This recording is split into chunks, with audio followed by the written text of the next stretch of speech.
while we wait.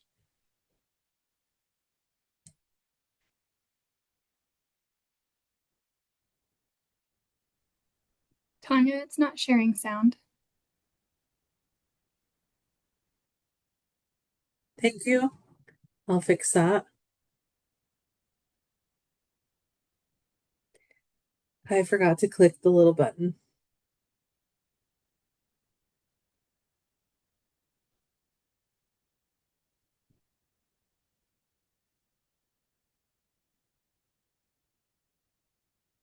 Y una sonrisa en tu mirada pintaré.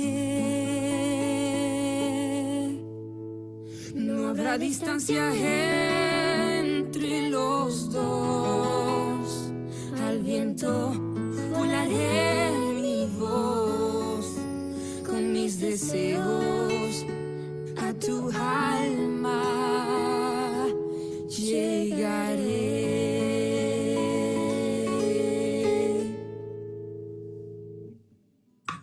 Feliz Navidad, feliz Navidad, feliz Navidad, próspero año y felicidad. Feliz Navidad, feliz Navidad, feliz Navidad, próspero año y felicidad. I wanna wish you a Merry Christmas. I wanna wish you a Merry Christmas. I wanna wish you a Merry Christmas from the bottom of my heart. Feliz Navidad, Feliz Navidad, feliz Navidad, feliz Navidad, feliz Navidad. próspero año y felicidad.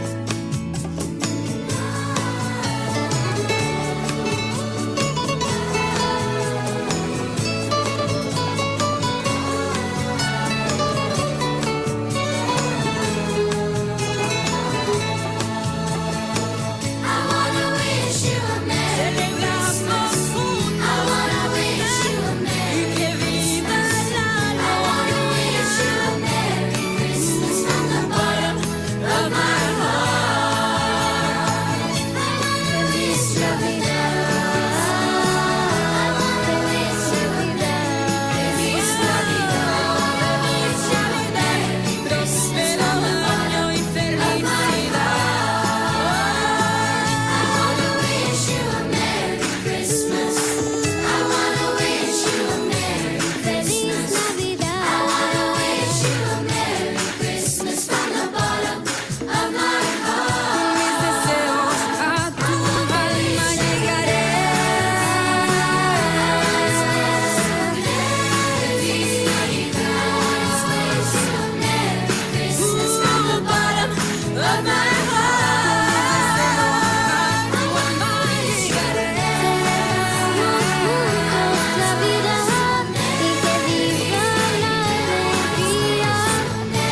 Próspero año y felicidad.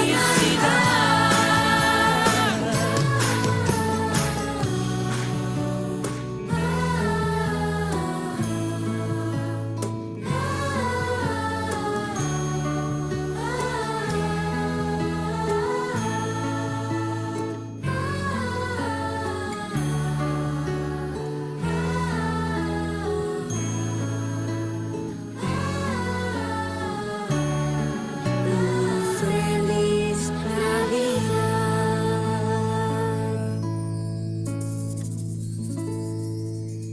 Good afternoon, everyone. We hope you enjoyed a little bit of music while we waited for everyone to join us today. We know for many of you it is the day before or the last day of school before the break. So we are super grateful that you decided to share the day with us, or this hour of time, and we're really excited to bring to you the information around bullying prevention today. So I am Tanya Albernoz. I'm the prevention coordinator here at USBE. And we run these webinars every month, if you were not aware, on the third Thursday typically of the month. And this month we're going to be focusing on bullying prevention. And With no further ado, I'm going to turn it over to our bullying prevention specialist and behavior specialist, Becca Ray, and let her introduce herself. Becca? Thanks, Tanya. Welcome, everyone. Yeah, as Tanya was saying, thank you so much for those of you that are joining with us today. It's kind of funny. So we actually had scheduled this bullying webinar back in October, and then we found out, oh no, we scheduled it during fall break. And so we tried to fix that and we rescheduled it. And here we are, we're on the last day before winter break. So for those of you that are here, we're just really grateful. And then of course, for those who can't be in attendance, this is going to be on our prevention YouTube page for those to access afterwards. But I hope that you're having a wonderful, warm December afternoon and you're almost there. You're like so close to the finish line. So with that, we're going to go ahead and jump in. As Tanya said, my name is Becca Ray. I am over bullying prevention as well as a behavior support specialist. And then let me get my screen shared for you all.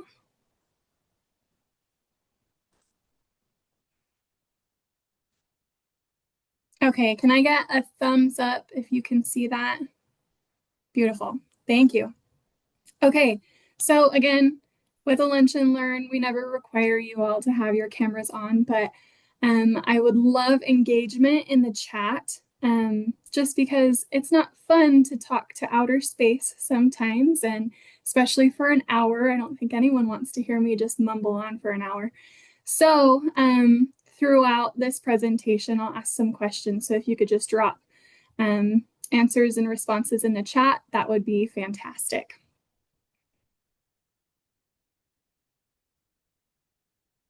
Okay, so today this is going to be kind of what we're going over.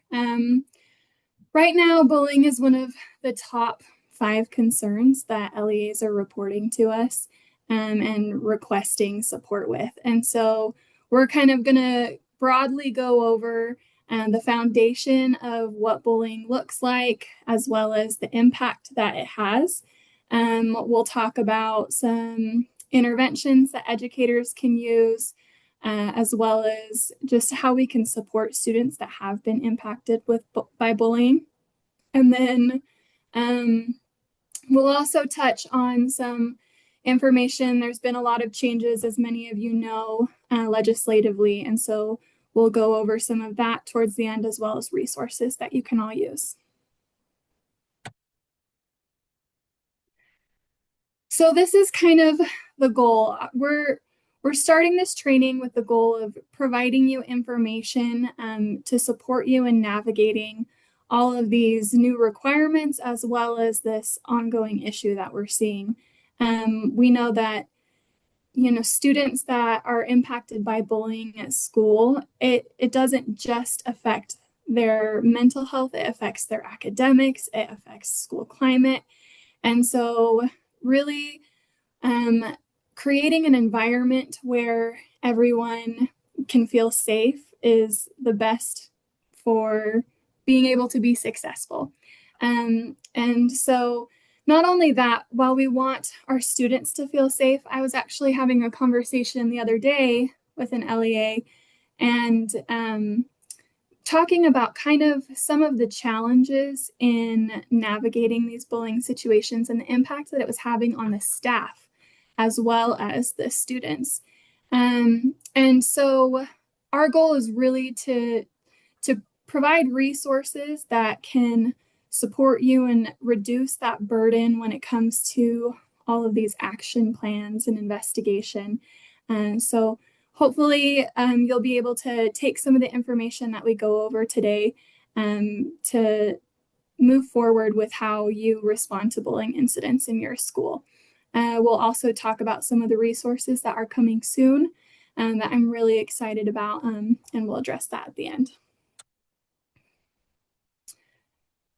So with that, we'll jump into just the foundation of bullying. And before we cover that, I just wanted to ask, what % of students do you think report being bullied in Utah? Go ahead and drop that in the chat.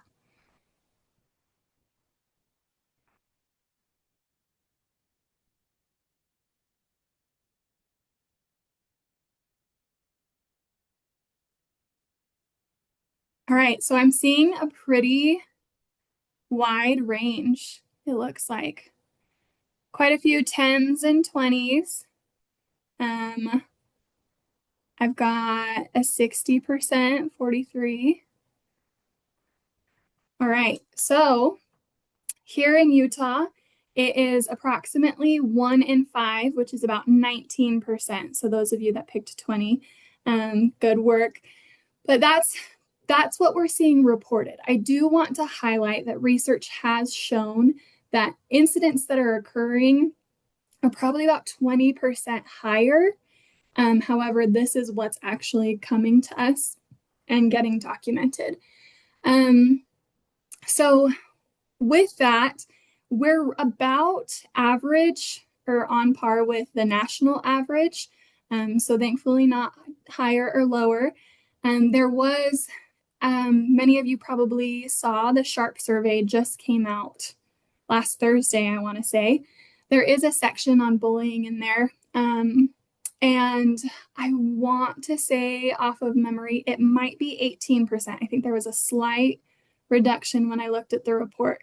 One kind of unfortunate thing that I also discovered, if you look at cyberbullying, you might get really excited because it looks like it's gone down 13%. But there's a little note on it that says that it's likely because it was like one of the last questions on the survey. And so it probably doesn't reflect the accurate number of what we're seeing with cyberbullying because, as we probably all know anecdotally, cyberbullying is a huge concern and is likely even higher than just the in-person bullying that we're seeing. But one of the reasons that we're so concerned about this is because it's so prevalent, and it's also really difficult to respond to because most often it's occurring in unsupervised areas. So obviously we're seeing it during unstructured times. So in the cafeteria, at recess, before or after school, extracurricular events. It can be prevalent with sports. You often see it occurring there. And then, of course, online, like I was saying, with cyberbullying. And the reason that this is such a big deal is because bullying is not just a rite of passage, as many people might say, but the research has shown that it actually has the same impact as abuse. It's considered peer abuse. And so it can have long-lasting effects on children that are impacted. If you look at the adverse childhood events, so your ACE scores, one of the questions actually discusses bullying because we know that being targeted long-term with chronic bullying can have long-lasting effects on a student's health.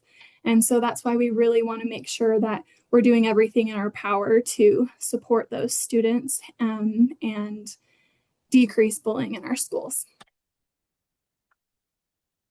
So one of the most important things that I tell LEAs, as well as you'll find in most trainings on bullying, is one of the best things that you can do is understand the definition of bullying.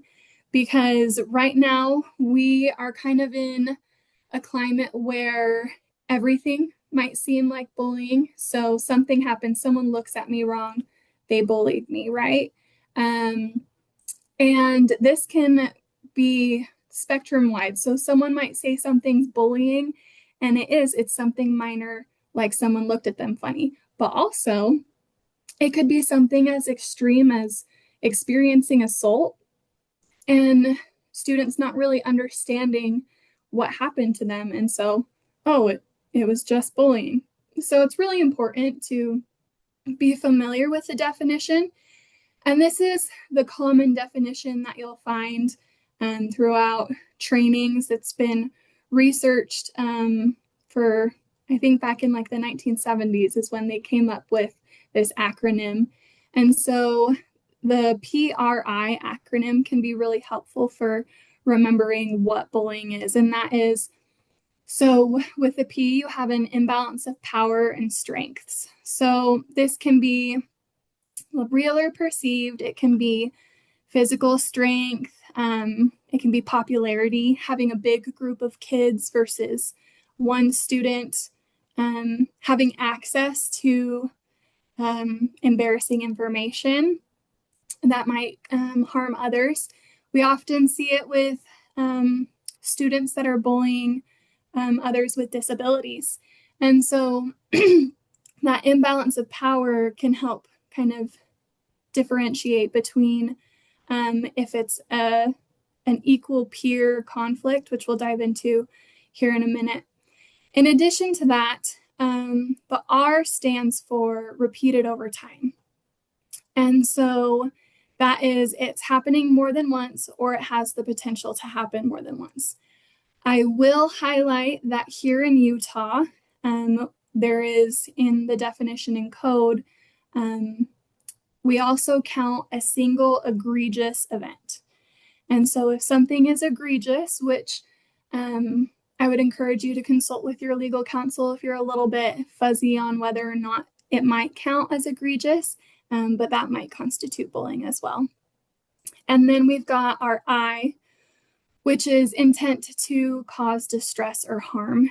And so previously, before this legislative session, 2025, we had a definition in code. It was a little bit complex. It was very legalese, and LEAs were having a hard time with determining whether or not an incident constituted bullying based on that definition. And so just this last year, the definition was updated to more closely reflect this PRI. And also, they did break it into two definitions. So you've got bullying, but then you've also got student, and then you have staff bullying. And that is because, unfortunately, we do see bullying occurring where it is a staff member to a student.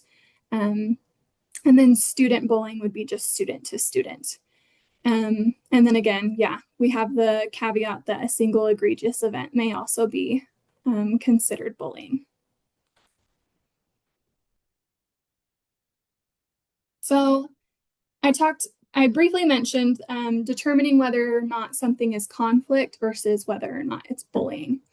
And so these are some other tips that you can look at for situations that come to you to kind of decide whether or not an incident should be further pursued as bullying. So conflict, typically children are self-monitoring their behavior, and they will read cues from the social cues from their peer. And when they realize that they're hurting their peer, they will typically stop. Or afterwards, they might just spontaneously apologize. And this is obviously a natural part of human relationships as children grow up. It's developmentally appropriate. And there are so many opportunities during conflict for interpersonal skills to be developed. Even when it escalates into an emotional disagreement, there's just so much learning to be had during those. But it's when this behavior continues, even if it's hurting someone, or if there's that imbalance of power, that's when we're no longer looking at conflict. And so it's just so important to be able to distinguish between these two, because it completely changes how we as adults are going to respond. If a student reports that they are being bullied, the message that they should receive back is that bullying is wrong and that we're going to do everything in our power as adults to stop it. Whereas in conflict, we can support the students through different strategies. So it's just a couple examples that you might see. You might have differing opinions between friends, a random argument that comes up, For our little ones, you might see difficulties with sharing, or a lot of people find humor in sarcasm and teasing, and that can all be appropriate. It's just if it continues to harm, and they don't stop, that we're concerned. And so why does it matter so much? Because our responses are going to be completely different. So like I said, we want the message to be that bullying is not tolerated and will stop if a student reports it to us. And so if someone comes to us with a situation and we look at it and we identify that it's conflict, we can walk through some problem solving with them. We can be a mediator between two peers, and really help them hone in on those social skills. Whereas bullying, you want to immediately separate those students. They shouldn't be able to continue escalating the behavior. In addition to our adult response, there's also the world of the legislative requirements for how we handle these situations. So with recent sessions back in 2024, they added the requirement that an action plan be created for a verified incident. Formal investigations have to be completed for bullying. And so if it is just pure conflict, then we are able to respond quickly and support, whereas we're going to go through a whole process if it is bullying. And so it's important to be able to identify the difference between those two, especially when the term bullying is so frequently used. And then in addition to that, so the long-term impact that it has on students. So like I said earlier, peer abuse and the chronic long-term health outcomes that can come from that. Whereas if it's just conflict, then it's an opportunity for problem solving. So there's different types of bullying. They're separated into verbal, so that's going to be your teasing and your name calling, taunting.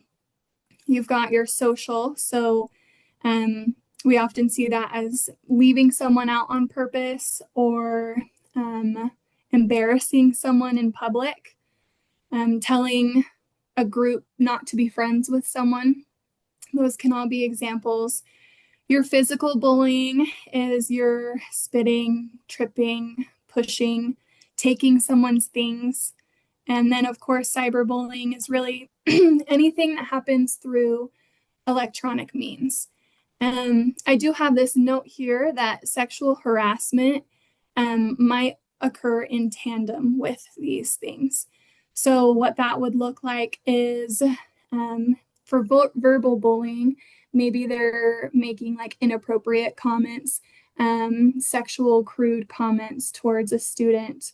And we see quite a variety of different things when it comes to sexual harassment. So I just want to highlight that it's important if that does occur in tandem, that you should immediately get your Title IX specialist involved to support with investigating the incident.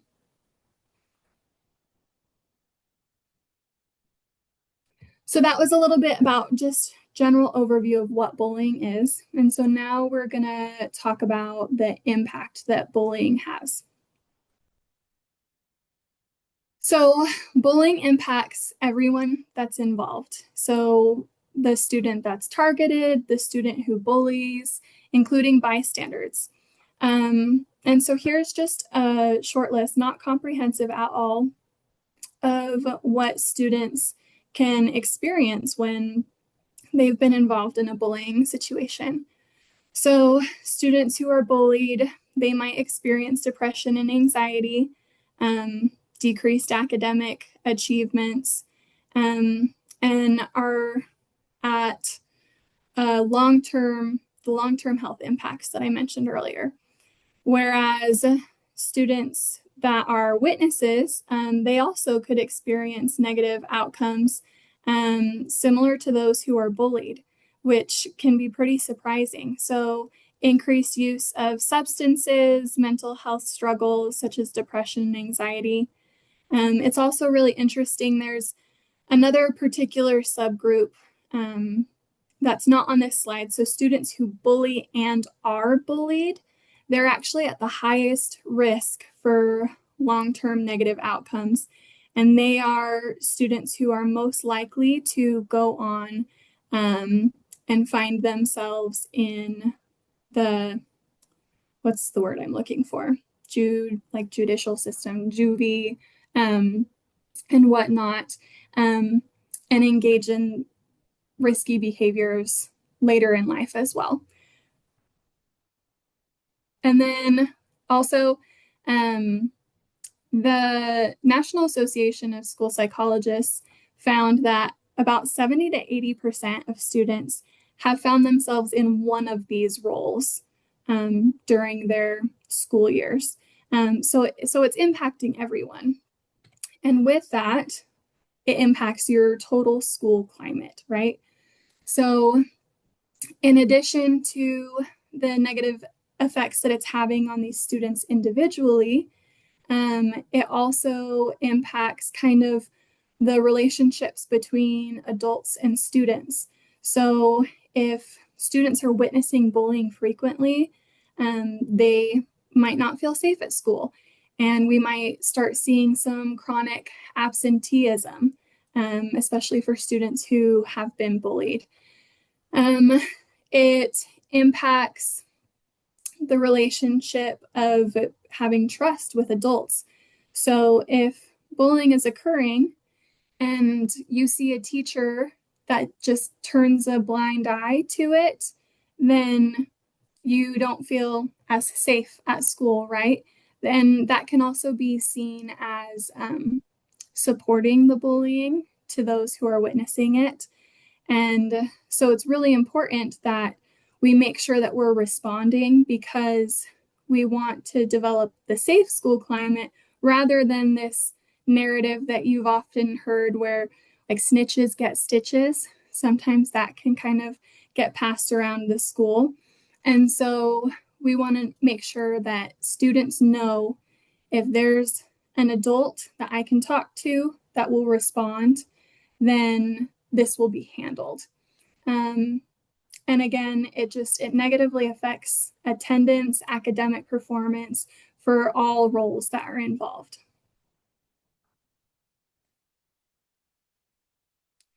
In addition to bullying, there's some related misconduct that is in Administrative Rule R277613. And these are all similar behaviors that we see that are related to bullying that we handle pretty similarly when it comes to investigation and action plans. So you've got your hazing. So that's subjecting someone to harmful behaviors that take part in like a group initiation, or we see it a lot with sports. In college, you hear about it all the time with like sororities and things like that. And so that will be handled in the same manner with investigating, separating students, providing supportive measures. Retaliation, so acting against someone who has reported bullying. So that's in order to influence the investigation or because they reported bullying. And then abusive conduct is actually something that not a lot of our educators are aware of. And this is actually a protection for our staff. And it is for when there's hostile behavior toward a staff from either a parent or a student. So again, there's a requirement in code that all schools have a policy to address abusive conduct, and there should be a grievance process and everything for our educators that are experiencing that. There are a handful of additional prohibitions that have been added in recent years as well. So that would be making a false report. And then this next one was just added in board rule in August. And so that is the creation and distribution of sexually explicit or non-consensual intimate images. The reason this was added was to address the issue that we're seeing with AI deepfakes. And so just the creation of those materials, spreading them. So it's similar to cyberbullying, but obviously it's got the aspect of the sexually explicit images. And then last year, they also added sharing a recording of an incident in order to impact future incidents.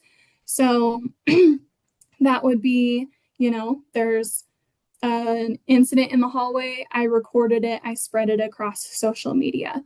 This would not be when I recorded an incident and I turned it in for evidence when it was requested by admin or police. So it's only for if it's spreading and negatively affects future incidents. A quick note on bystanders. So there are 4 different types of bystanders that have been found in research to play different roles in an incident. So I have a typo here. Assistance is what it should say.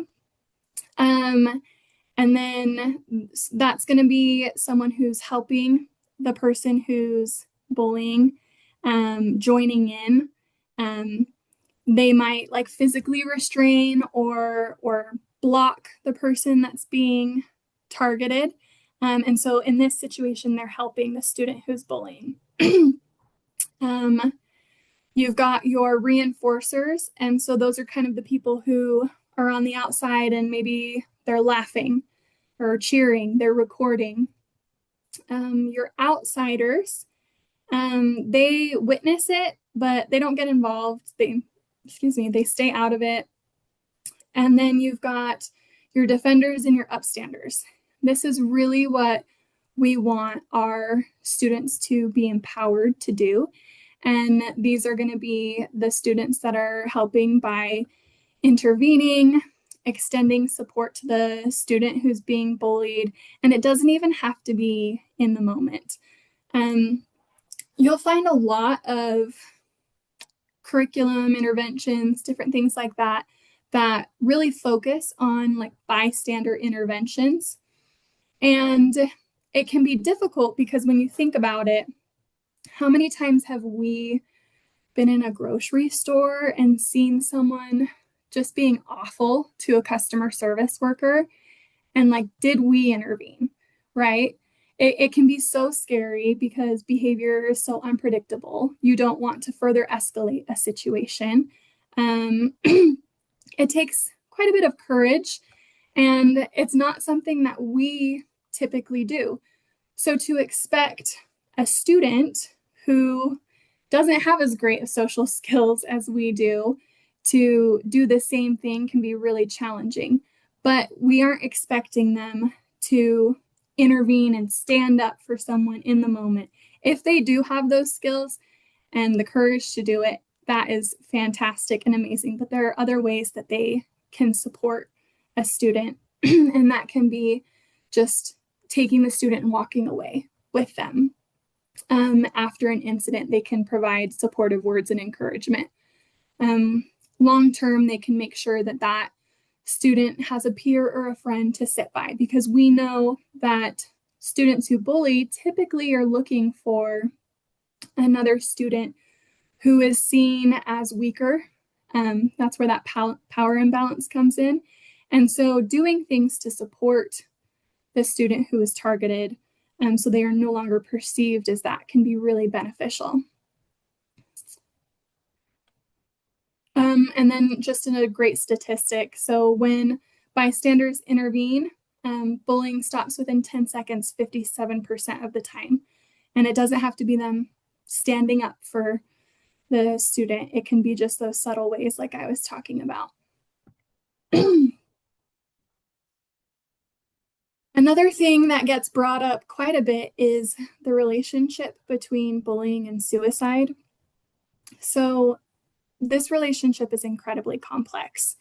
And oftentimes, bullying is not the sole factor that contributes to suicidal behaviors. Ongoing bullying does significantly contribute to suicidal behaviors, but typically those students are already at risk. It exacerbates feelings of isolation, exclusion, and bullying and suicide share a lot of risk factors. So the underlying mental health issues like depression and anxiety.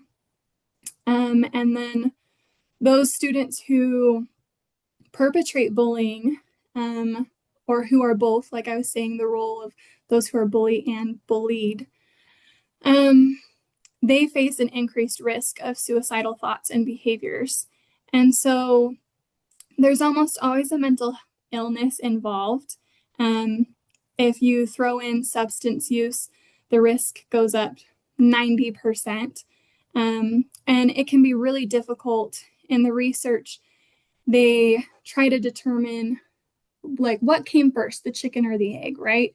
And so we had mental health struggles, and then because of that, we're perceived as weaker, and then we're targeted by bullying, or we were targeted by bullying, which therefore resulted in mental health struggles. And so that can be a really tricky part of identifying the risk when it comes to suicidality. And so there's ongoing research with that. But it's just important that we recognize that since there are shared risk factors, we can also provide protective factors to support students on the other side of it, and decrease the risk of these behaviors continuing. People often ask, why does it happen? And it's just so complex. Bullying doesn't exist in isolation. There's so many different factors that can influence it. So the psychosocial model has been studied quite a bit. You know, you've got your peers you want to fit in with, your family, that maybe there's violence in the home that you're witnessing. There may be social skills deficits. The school. So like I said, if there is a climate of bullying, snitches get stitches, all of that, that can just breed more bullying. And so again, it's just so complex, and we can't just say, oh, this person's a bully because XYZ, because there's so many different things at play here. But what we can do is identify the warning signs. So there is no profile for a student who's bullied or who bullies. So these are just some different signs to watch out for. Not all students who are targeted are going to show obvious signs. So that's why it's just really important that we have good relationships with our students so that we can kind of identify when they're off baseline.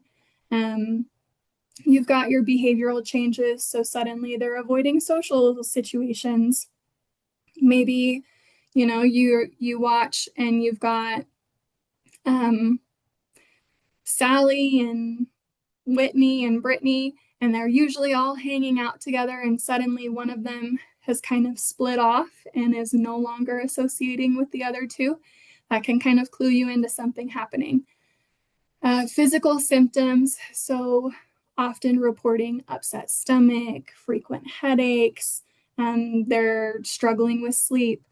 With this, I do want to highlight that your nurse, your school nurse, is such a great resource for identifying these issues, because they're going to see these trends of student coming in, reporting these things, and nothing actually being wrong. And they can talk with you about it and kind of clue you in.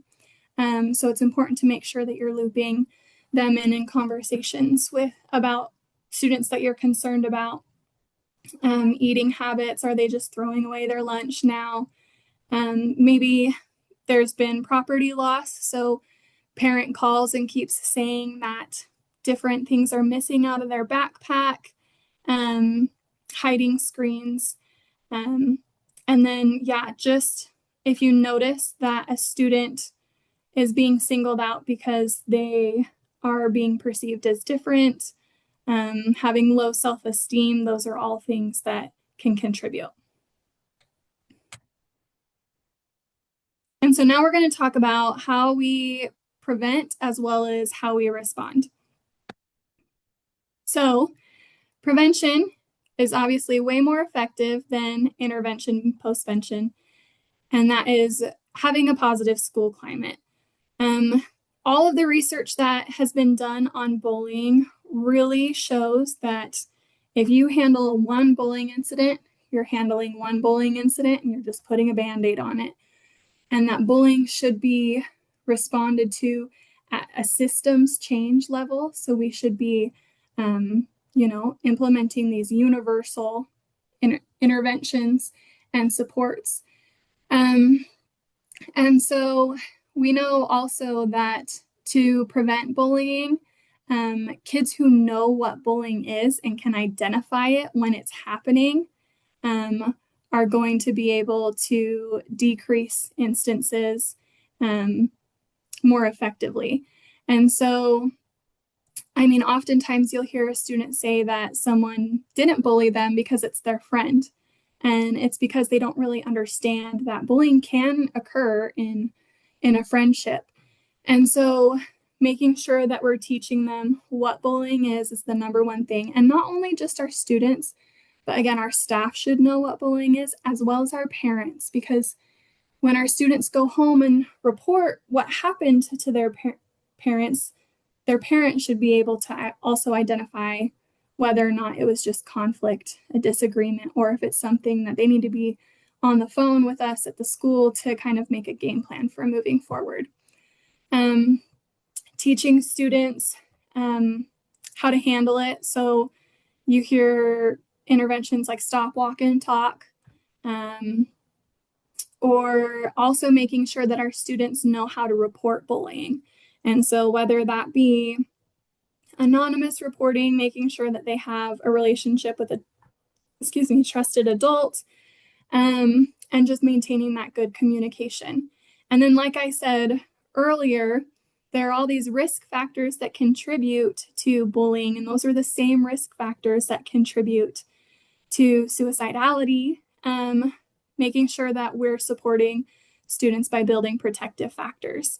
If you've been part of this webinar series, hopefully you're a little bit familiar with protective factors at this point. This is the prevention team's whole goal here, is to build these in students.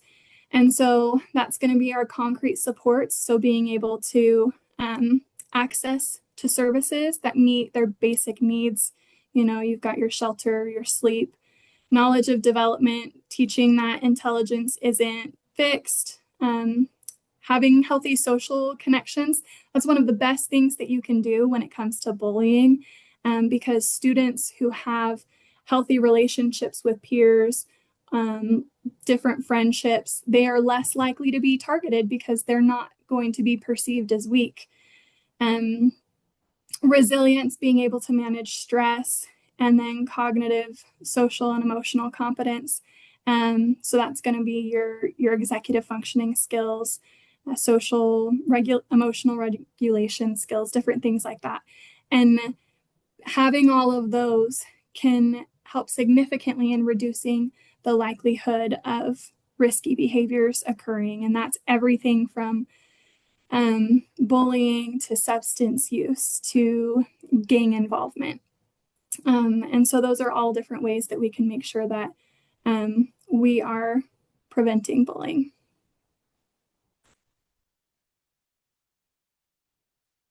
So I've got this video on how to stop a bully. I don't think that we have enough time to watch it. It's about 7 minutes. So I wonder if I can copy. I'll just drop the link in the chat so you can visit it afterwards. And this guy, he's a fantastic speaker. And he talks about how bystanders, upstanders, defenders can intervene in a kind of socially, I don't want to say like socially appropriate, but like socially acceptable way, a way that teenagers would be okay with responding. Um, and so that would be like deflecting, responding with humor, just different tips like that. And so that's just a great resource if you want to visit that. I do want to highlight, if you've noticed in just kind of how I've been talking throughout this presentation, we have moved away from using the terms bully and victim. And that's just because labels can follow a student. And we want to make sure that we're not placing that label on them, especially with how complex bullying is. You know, someone can play so many different roles in an incident. And so that's why it's student who is targeted, student who's impacted, and then student who caused harm, different things like that. So just a quick note on that. Oh, no, I don't Sociology. want to go to the next one. Okay, and then these are just how youth can protect themselves. So just a list of different things that we can be teaching them for those universal supports, teaching the whole school to know that we can use humor to deflect a threat. We should walk away, walk with your friends, have some positive self-talk, just different things that they can do in the moment and have those tools. That way, when they see an incident, they're not just frozen and they just have no idea what to do. There's actually a really interesting statistic. I forget how, I want to say it's like 80-90% of students they found said that if they knew what to do in a bullying situation, they would respond. But so often they just have no idea how to handle it. So it's great to make sure that they have these skills. A quick note on cyberbullying. We're seeing it a ton. And so just make sure that you keep the evidence of bullying. So taking screenshots, recording dates, times, descriptions, being very detailed with it. You should always report to law enforcement if there's threats of violence. And just cyberbullying is very distinct in its challenges because of the permanence of the content. And there's such a far reach with electronic content. Unfortunately, it's the one type of bullying that can be repeatedly experienced, right? If there's a post online that you're seeing, you can go back and re-experience it over and over again as more comments come in. And so it can be really difficult for students to find relief in those situations. And so just teaching them digital safety principles. We've got safe digital citizenship training in our schools and just making sure that they know when this happens, they should be reporting it to an adult as well as to whatever, like if it's Instagram or Facebook or something, to make sure that it comes down. How educators can respond. So just some do's and don'ts.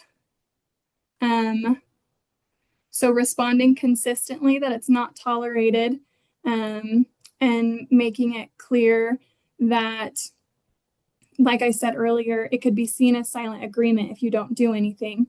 And so make sure that you're building relationships, you're separating students.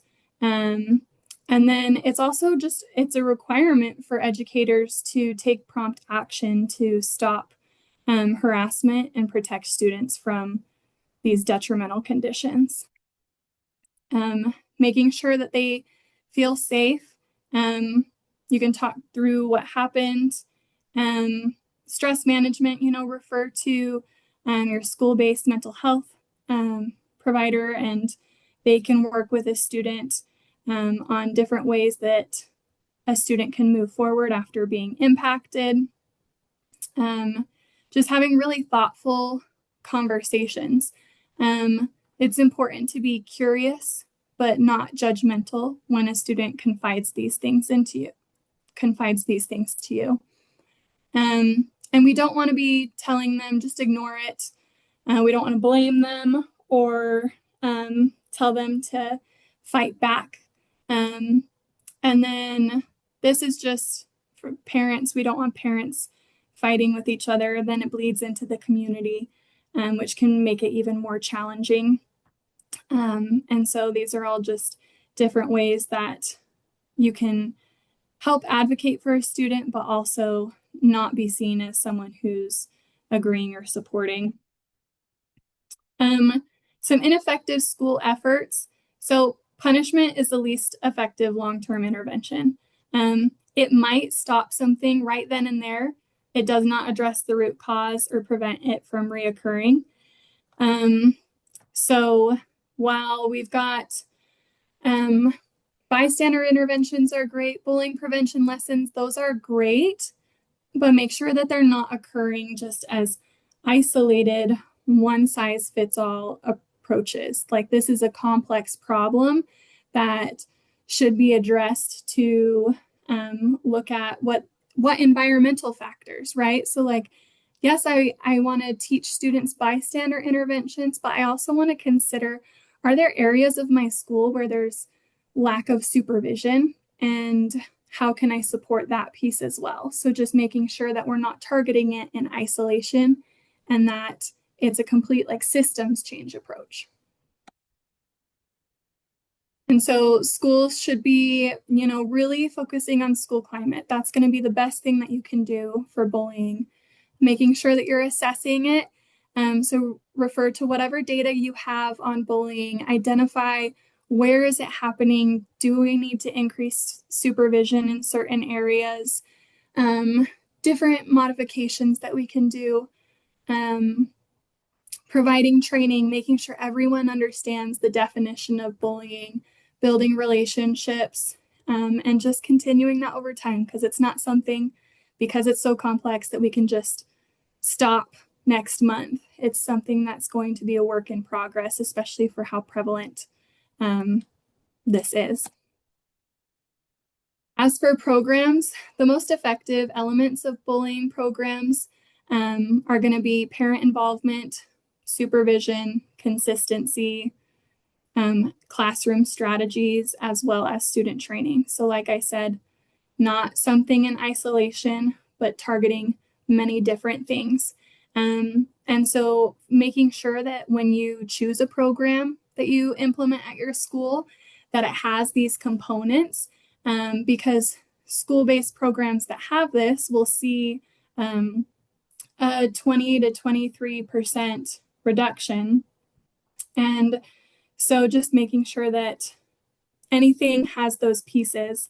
And this is just where you can find evidence-based programs that have been found to successfully reduce bullying. So you've got your What Works Clearinghouse, the national, maybe it wasn't the National Institute.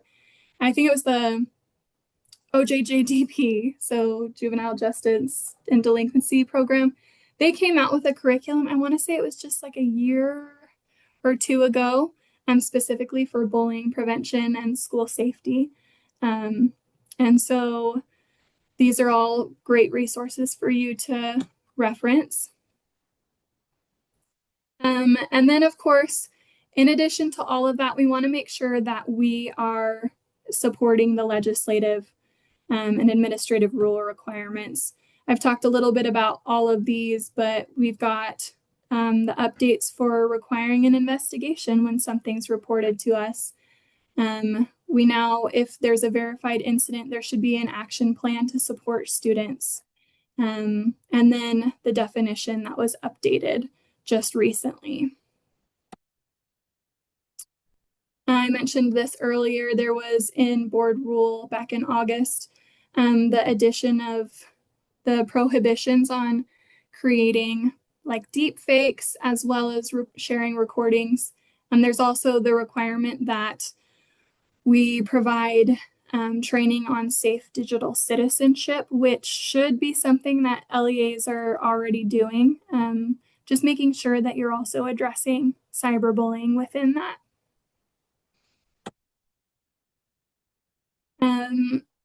There is obviously the intersection of bullying and discrimination. So when bullying is so severe and creating a hostile environment and it's based on different protected characteristics, it's considered discriminatory harassment. And I want to say in board rule, we define it as maybe it's bullying against protected class, or civil rights violation, something like that. But basically, when this occurs, student or schools have the legal obligation under civil rights laws to immediately end the behavior, work on preventing it, and then also for students that are receiving like IDEA services, Section 504, if bullying is causing adverse changes in their academic performance, you have to get the IEP or 504 team together to determine if different services or supports are required to make sure that they can continue to receive FAPE.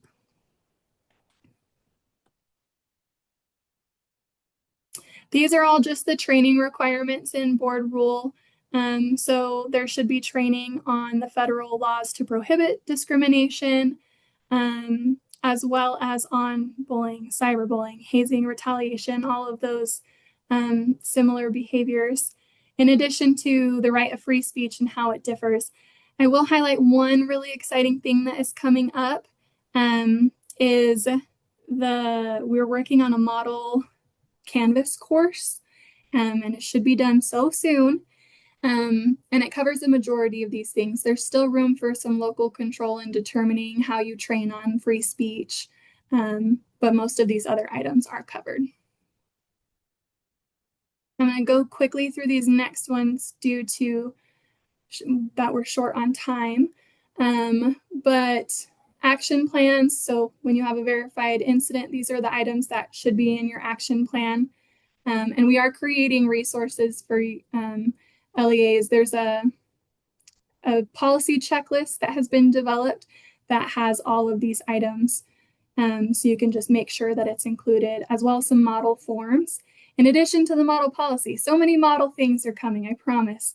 But yeah, so supportive measures and accommodations.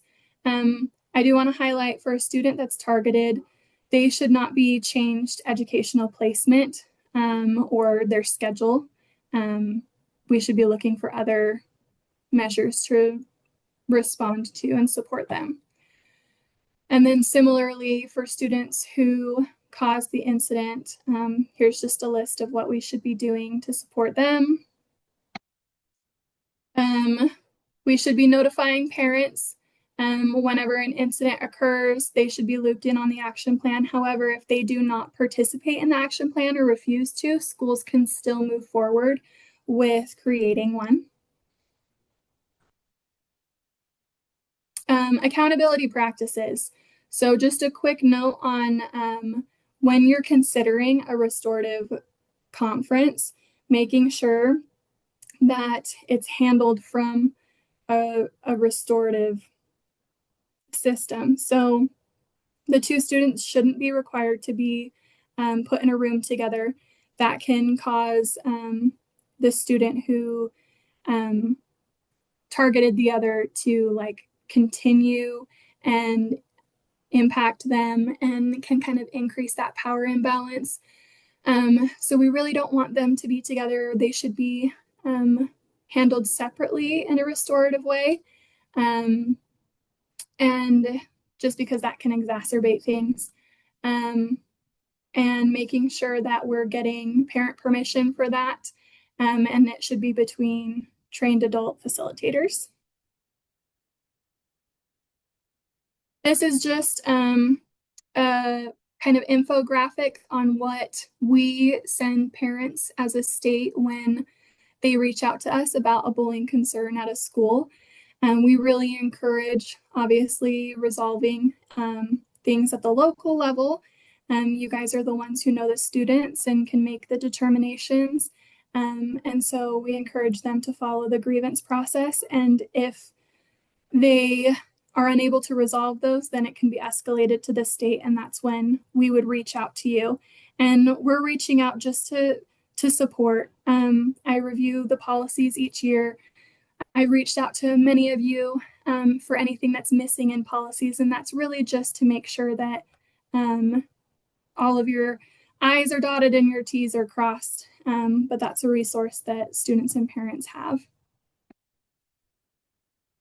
Here's my list of all the exciting things that are coming, and I hope they come very soon. But bullying policy is in its final stages. Also, incident forms that come along with that. So, the paperwork that you would need in order to fill out an action plan and make sure that it has everything that is required. We've got a toolkit that will be for students, families, and schools to reference that just like quickly goes over kind of everything that I've talked about today. The Canvas training I mentioned. And then one quick plug for those of you that were participated in our informational webinar on the Ulvaeus bullying prevention program. That training is coming up. The deadline to apply for it is January 9th. And so if you are interested, if you would like more information, please reach out to me.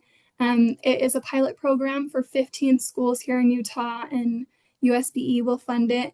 And it's one of the most researched programs. Like Dr. Ulvaeus is like the founding father of bullying research. So I'm very excited about it.